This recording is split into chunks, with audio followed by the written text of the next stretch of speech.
Oi pessoal aí do YouTube, meu nome é Esther, eu tô aqui para gravar para vocês um vídeo de um jogo muito bom que se chama Geometry Dash Light. Esse daqui, ó, é muito bom e eu vou clicar nele para vocês verem.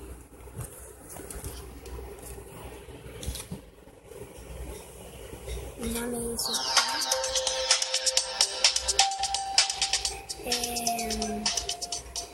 Vou começar a fazer um assim, é muito bom. Aqui, ó, você pode botar no pratícia, porque o que é pratícia?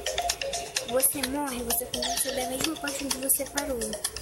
O normal não, o normal você morre assim e você começa tudo de novo. Morri, comecei tudo de novo. O pratício não, o pratício é muito bom pra quem é iniciante. Aí tem um, já completei, 2, 3, 4, 5. Os 5 ainda não completei 38%. O 6 também não. O 7 também não. E o 8 também não.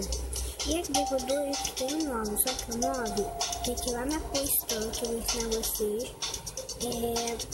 Pra instalar o 9, porque ele é pago na Play Store.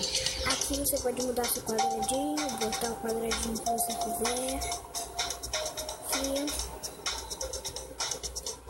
Aqui o foguete.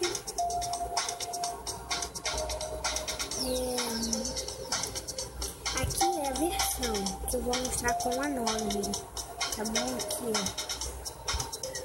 Vamos sair aqui rapidinho. Vamos lá. Deixa eu ligar o Wi-Fi aqui rapidinho, gente. Tá desligado?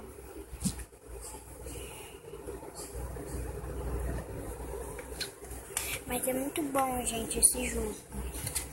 Você clica na Play Store, Google Play, tudo faz. Aperta aqui e bota Geometry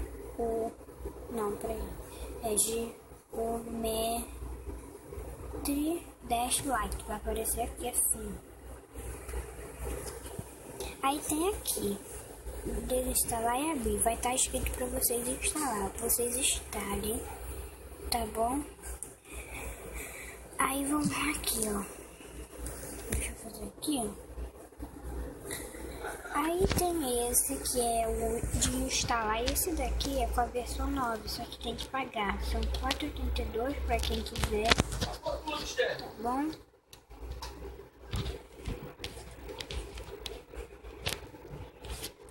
Então, eu recomendo a vocês porque eu não tenho, tá, gente? O de pagar, tá bom? Então tá, gente. Logo mais tô gravando mais um vídeo pra vocês. De celular mesmo, coisa do Android mesmo, tá bom? Então tá, pessoal. Tchau, tá bom?